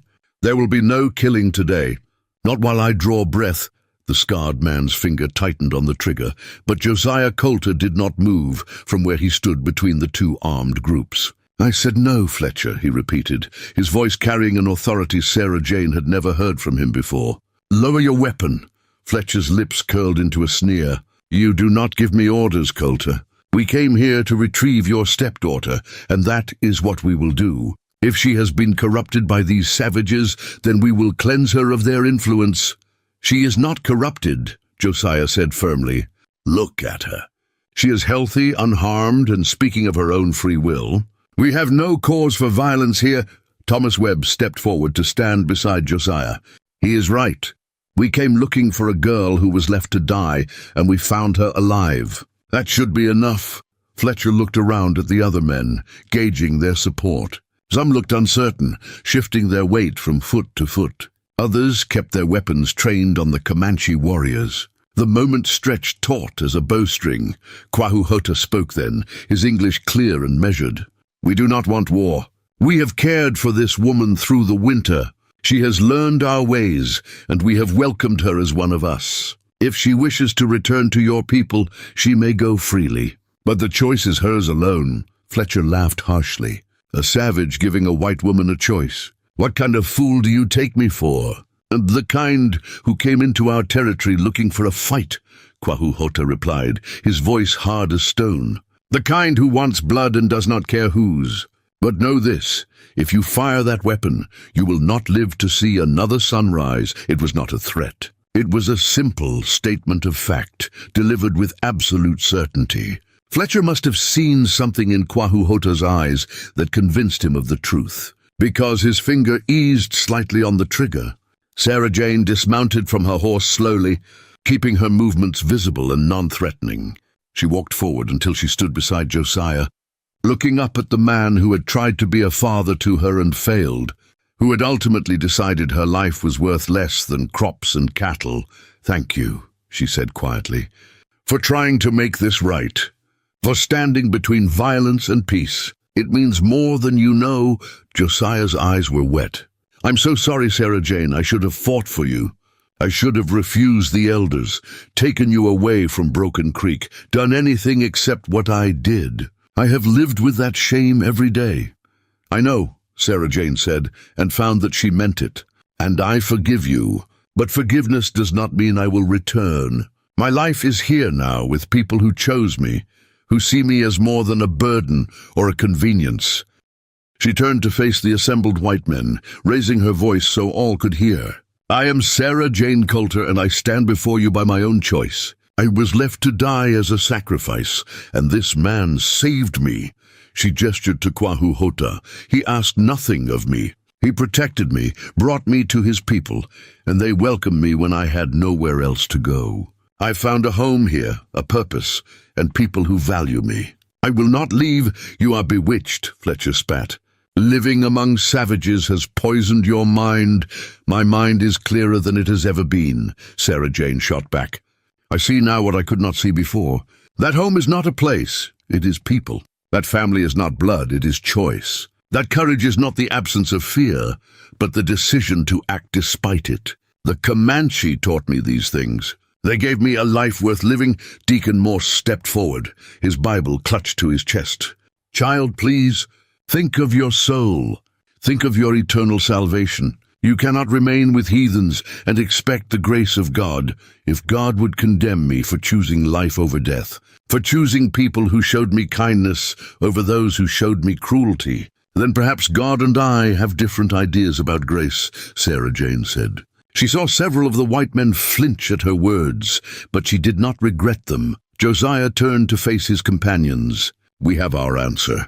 Sarah Jane lives, and she has made her choice. There is nothing more for us here. We should return to Broken Creek and leave her with these animals." Fletcher's voice rose. "Leave a white woman to be defiled by savages? I did not ride all this way to return empty-handed." One of the Comanche warriors, a young man named Swift Arrow, spoke in his own language. Kwahu Hota translated, his voice cold. "Swift Arrow says that any man who raises his weapon will answer to him personally. He has counted coup on 17 enemies in battle.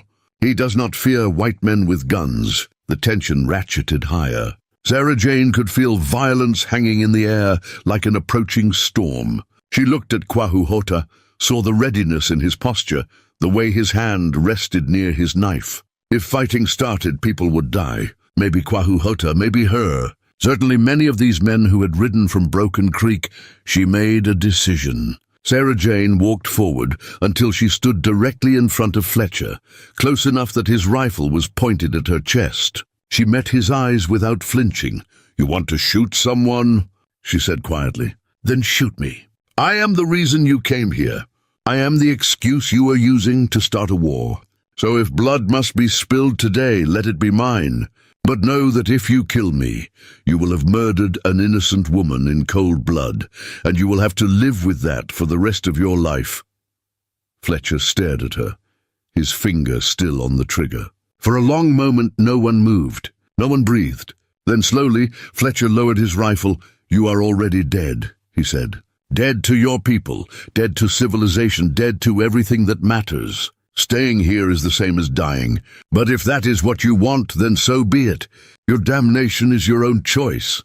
He turned and mounted his horse, gesturing roughly for the other men to follow. Some did immediately, clearly relieved to avoid bloodshed. Others hesitated, looking between Sarah Jane and the Comanche warriors. But eventually, all of them mounted up. Josiah was the last to leave. He approached Sarah Jane one final time, reached into his coat, and pulled out a small leather pouch. He pressed it into her hands. "The money I promised," he said. "If you survive until dawn, you survived far longer than that. It's yours by right." Sarah Jane looked down at the pouch, heavy with coins. It was more money than she had ever held in her life. Enough to travel east, to start over in a city where no one knew her story. It was the price of her sacrifice, paid in full. She held it for a moment, feeling the weight of possibility. Then she pressed it back into Josiah's hands. "Keep it," she said. "Use it to help the settlement. I do not need your money anymore. I need nothing from Broken Creek." Josiah's face crumpled. He tried to speak, failed, then simply nodded. He mounted his horse and rode away without looking back. Sarah Jane watched until the group of white men disappeared over the ridge, then turned to find Kwahu Hota standing beside her. "That was foolish," he said, but there was something in his voice that might have been admiration. "Walking up to an armed man like that. You could have been killed, but I was not," Sarah Jane replied. "And now it is over. No blood was shed. No war was started. That is worth any risk." They returned to the village to find it in celebration. The white men had been seen riding away, and scouts confirmed they were heading south, back toward their own territory. Chief Ironpath declared a feast to honor the delegation's success in avoiding conflict. That night, as the village gathered around a great fire to eat and tell stories, Sarah Jane found herself watching the faces around her. These people, so different from those she had grown up among, had become her family. The children she taught English had become like younger siblings. The women who had taught her their skills had become her friends. And Kwahu Hota, the silent warrior who had saved her life, had become something she was only beginning to understand. When the formal part of the feast ended, and people began to drift away to their lodges, Kwahu Hota touched Sarah Jane's arm and gestured toward the edge of the village. They walked together in comfortable silence until they reached a spot that overlooked the valley, where the stars hung so close and bright they seemed close enough to touch. "You are troubled," Kwahu Hota observed. "Even though the danger has passed," Sarah Jane nodded slowly. Seeing Josiah again, seeing the men from Broken Creek, it made me think about who I was and who I have become. I'm not the same girl who was tied to that post, but I am also not fully Comanche. I exist somewhere between two worlds, belonging fully to neither. That is not true, Kwahu Hota said firmly. You belong here. The people have accepted you. Chief Iron Path has declared you one of us. What more do you need? No, I need to know, Sarah Jane said, turning to face him. I need to know what I am to you. Am I your responsibility? Your burden? Your guest? I need to understand where I stand. Kwahu Hota was silent for a long moment, his face unreadable in the starlight. Then he spoke, his voice low and careful. When I first saw you tied to that post, I saw someone who had been judged unworthy by their people. I understood that pain. I saved you because I could not walk away from someone who reflected my own suffering. He paused, searching for words. But as the days passed, as I watched you survive and adapt and grow strong, you became more than a reflection. You became yourself, Sarah Jane, who faces bears and storms and armed men without losing her courage. Sarah Jane, who learns new ways without forgetting her own. Sarah Jane, who brought laughter back to a lodge that had known only grief. Sarah Jane's heart was beating so hard she was sure he could hear it. What are you saying? Kwahu Hota reached out and took her hand, his calloused fingers gentle against her skin. I am saying that when White Blossom died, I thought I would never care for anyone again. I thought my heart had died with her and my son. But you have shown me that the heart can heal, that it can grow strong enough to love again. If the right person enters your life, Kwahu Hota, Sarah Jane whispered. In my culture, he continued, when a man wishes to take a wife, he must prove his worth. He must show that he can provide, that he can protect, that he can be a partner in all things. I have done these things. I have hunted for you, sheltered you, stood beside you in danger. Now I ask, will you be my wife? Will you share my lodge not as a guest, but as my partner, my equal, my chosen one? Tears streamed down Sarah Jane's face. She thought of the long journey that had brought her to this moment, the sacrifice that was meant to be her death, but became her rebirth. The warrior who saved her expecting nothing and gained everything. The village that had tested her and ultimately embraced her. And now this man, offering her not just survival but a future. Yes, she said, her voice strong and clear. Yes, I will be your wife. I will stand beside you, hunt with you, build a life with you. I choose you, Kwahu Hota. I choose this life. I choose this home. He pulled her close then, and they stood together under the endless stars, two people who had lost everything and found each other in the process. When they finally returned to the village, Kwahu Hota went immediately to Chief Ironpath's lodge to formally request permission for the marriage. The wedding took place when spring first touched the mountain valleys. The snow was melting, revealing the brown earth beneath, and the first green shoots were pushing up through the soil. It was a time of renewal, of new beginnings, and the entire village gathered to witness the union. Sarah Jane wore a dress made by Stands in Storm and the other women, crafted from soft deerskin and decorated with intricate beadwork in patterns that told stories of courage and transformation. Kwahu Hota wore his finest buckskins, his hair braided with eagle feathers earned in battle. The ceremony was conducted in both Comanche and English, a blending of traditions that honored both worlds.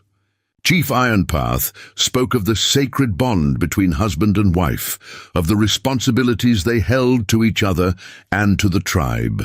Stands in Storm, who had become Sarah Jane's fiercest advocate, placed a blanket around both their shoulders, symbolizing their unity. When it was time for vows, Kwahu Hota spoke first. I promise to hunt for you, to protect you, to honor you in all things. I promise to remember that you chose to be here and to never take that choice for granted. I promise to love you as I loved before, with everything I am. Sarah Jane's voice trembled but held strong. I promise to stand beside you in all seasons, in times of plenty and times of hunger.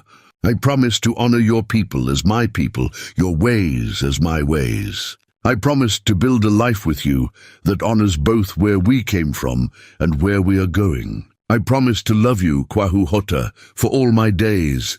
They were married as the sun set over the mountains, painting the sky in shades of gold and crimson. The village celebrated with feasting and dancing that lasted deep into the night. Children ran between the lodges laughing and playing. Elders told stories of legendary couples whose love had endured all trials. And Sarah Jane and Kwahu sat together by the fire, their hands intertwined, their future stretching before them bright with promise. In the months and years that followed, Sarah Jane became fully integrated into Comanche life. She mastered the language, the customs, the skills needed to thrive in this world. She continued teaching the children English, preparing them for a future where two worlds would increasingly collide. She and Kwahu had children of their own, a daughter who had her mother's courage and her father's quiet strength, and later a son who bore a striking resemblance to the boy Kwahu had lost. The settlement of Broken Creek eventually failed. Its people scattered to other towns or died from the same sickness that had driven them to desperate measures. Sarah Jane heard the news from passing traders without sorrow or satisfaction. That life, that world belonged to someone else, someone she had been but was no longer. There were challenges, of course. Tensions between white settlers and native peoples grew worse as more pioneers pushed westward. There were raids and counter-raids, treaties made and broken, injustices that made Sarah Jane's blood boil. She became an advocate for peace, using her unique position to speak to both sides, to translate not just language but understanding. Some in the white world called her a traitor. Some in the Comanche world never fully trusted her. But most people on both sides came to respect the woman who had been left to die and chose instead to live, who had been offered an escape and chose to stay, who had built bridges between worlds that were rapidly growing apart. On quiet evenings, Sarah Jane and Kwahu would sometimes sit outside their lodge and look up at the stars, the same stars that had witnessed their first meeting, their first tentative trust, their first and deepest love. Their children would play nearby, speaking a mixture of English and Comanche, belonging fully to both worlds in a way their parents never could. Do you ever regret it? Kwahu asked once, years after their marriage. Do you ever wonder what your life would have been if you had returned to your own people? Sarah Jane thought about the question seriously, as she always did. Then she looked at their daughter helping Little Bird, now a young woman herself, with beadwork. She looked at their son racing with the other boys, his laughter echoing across the valley. She looked at Kwahu his hair now touched with grey, his face lined with years of sun and wind, but still strong, still steady. I did return to my own people, she said finally. My people are not defined by the color of my skin or the place of my birth. My people are those who saw me when I was invisible, who valued me when I was deemed worthless, who loved me when I was alone. My people are here. My people are you. Kwahu smiled, that rare expression that still made her heart skip. He took her hand, and they sat together in comfortable silence. Two souls who had found each other in the wilderness and built a life that defied all expectations. And as the sun set over the mountains one more time, painting the sky in familiar shades of gold and crimson, Sarah Jane Coulter, who had once been a sacrifice and became instead a bridge between worlds, closed her eyes and gave thanks. Not to the God of her childhood or the spirits of her adopted people, but to the simple, profound truth that had guided her from that clearing to this moment.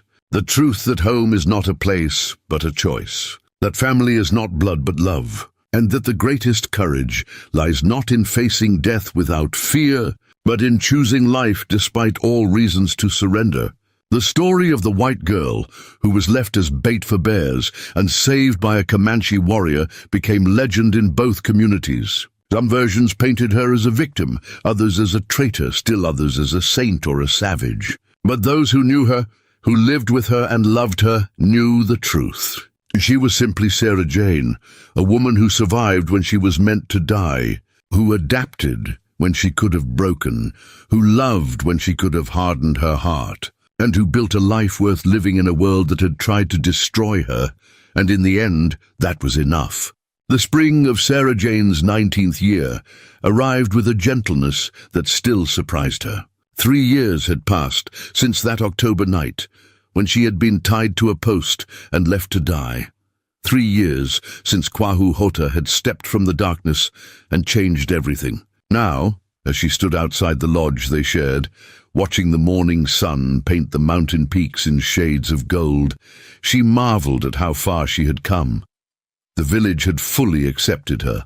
The women no longer watched her with suspicion, but greeted her as a sister. The men nodded in respect when she passed. The children, whom she taught English every morning, ran to her with the easy affection of youth. Even Stands in Storm, who had fought her presence so fiercely at first, now called her daughter and meant it.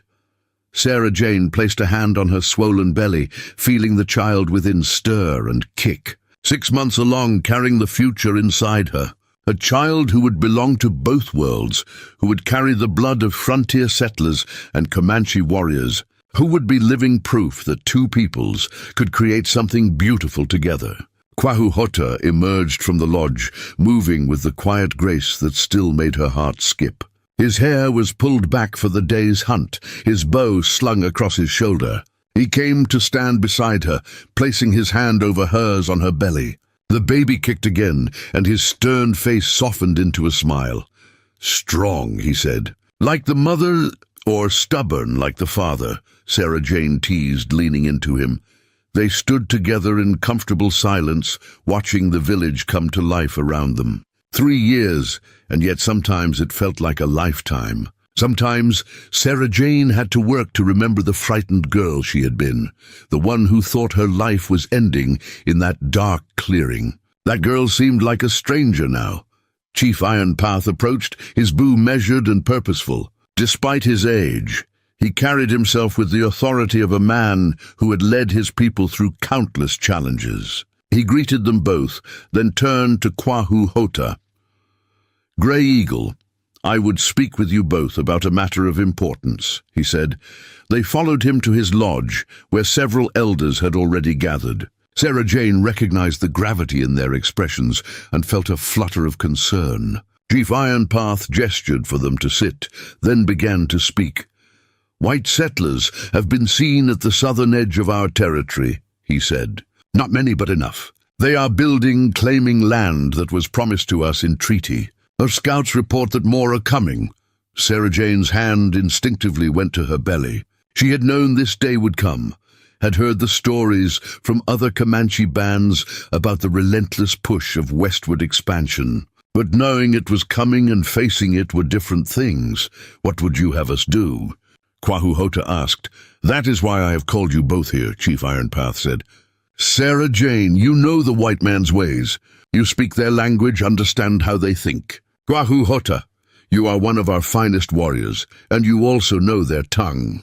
I would have you go together to speak with these settlers, to remind them of the treaties, to seek peace before conflict begins." Sarah Jane met Kwahu Hota's eyes across the fire. She saw the same concern she felt mirrored in his face. She was pregnant. The journey would be difficult, perhaps dangerous. But she also understood the weight of what Chief Iron Path was asking. If anyone could bridge the gap between two worlds, it was them. "We will go," she said, and felt Kwahu Hota's hand find hers. Squeezing gently in support, 2 days later, they rode south with a small delegation of warriors. Sarah Jane's pregnancy made travel slower, but she refused to be left behind. This was too important, and she was the only woman in the village who could speak to the settlers as one of their own.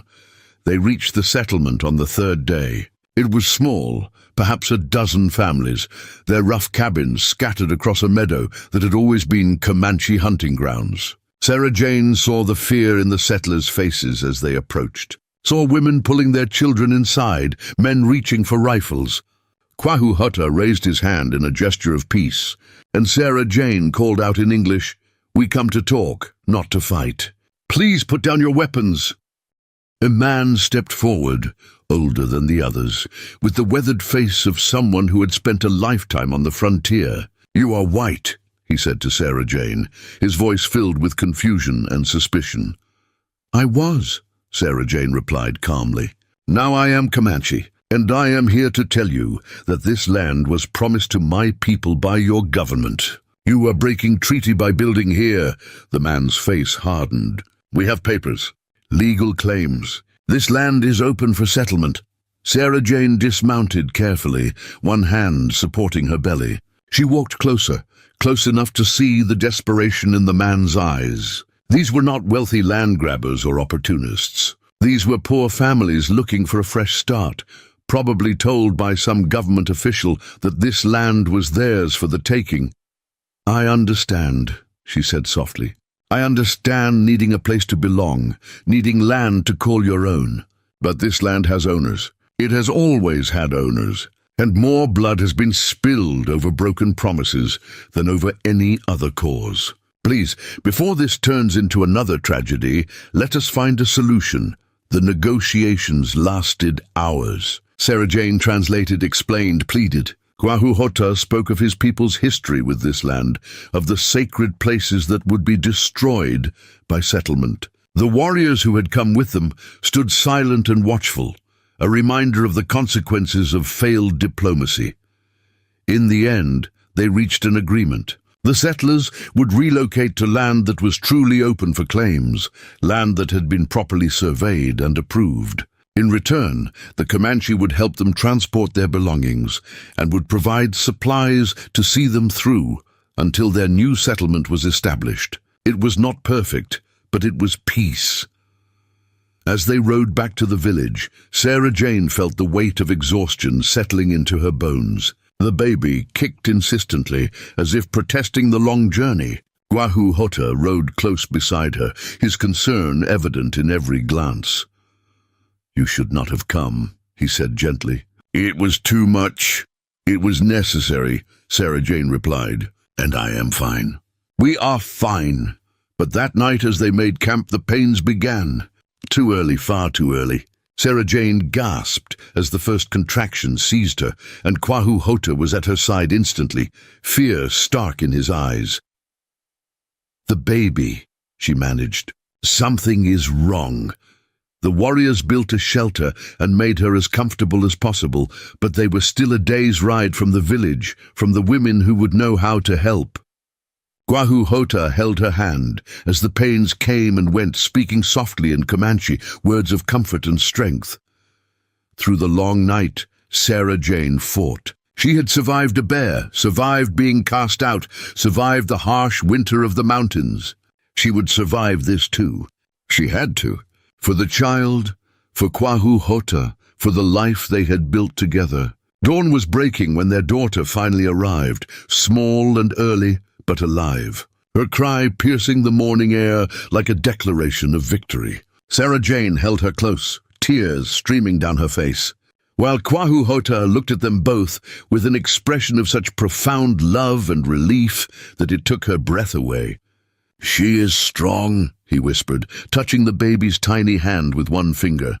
Like her mother, a fighter, they named her Morning Sky for the dawn that had witnessed her birth, for the hope she represented. When they finally returned to the village, the entire tribe came out to welcome them, to celebrate the new life that had nearly been lost, but had chosen, like her mother before her, to survive. 3 years after being left to die, Sarah Jane stood once more in the lodge she shared with Kwahu Hota, her daughter sleeping peacefully in a cradleboard nearby. She thought about the girl she had been, about the woman she had become. She thought about the bridges she had built between worlds, about the peace she had helped maintain, however fragile. Kwahu Hota came to stand beside her, wrapping his arms around her from behind. "What are you thinking?" he asked. "I am thinking," Sarah Jane said softly, "that I was meant to die 3 years ago, that every moment since then has been a gift, that I have lived more in these 3 years than in all the years before, and that I would not change a single thing, not even the pain." He asked. "Not even the pain," she confirmed. because the pain made me strong. The struggle made me wise, and the choice to keep living, to keep trying, to keep building something beautiful in a world that tried to destroy me. That is what makes it all worthwhile. She turned in his arms to face him, standing on her toes to kiss him gently. "Thank you," she whispered, "for saving me, for choosing me, for building this life with me." "No," Kwahu Hota said, his voice rough with emotion. "Thank you for teaching me that the heart can heal, that love can return after grief, that life is always worth fighting for." Outside, the village was settling into evening. Fires were being lit, meals were being prepared, children were being called home. The ordinary rhythms of life continuing, of a people surviving and adapting and holding on to hope despite everything arrayed against them. And in their lodge, holding each other close while their daughters slept peacefully nearby, Sarah Jane and Kwahu Hota stood as living proof that even in the darkest moments, even when death seems certain and hope seems lost, life can prevail. Love can triumph. And two souls from different worlds can find each other and create something that belongs to both and neither, something uniquely their own. 3 years ago, she had been sacrificed. Today she was free. Tomorrow she would continue building bridges, teaching children, working for peace in a world that desperately needed it.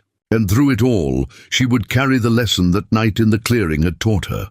That survival is not just about living, it is about choosing life every single day, with all its beauty and pain and possibility, and that is exactly what she would do.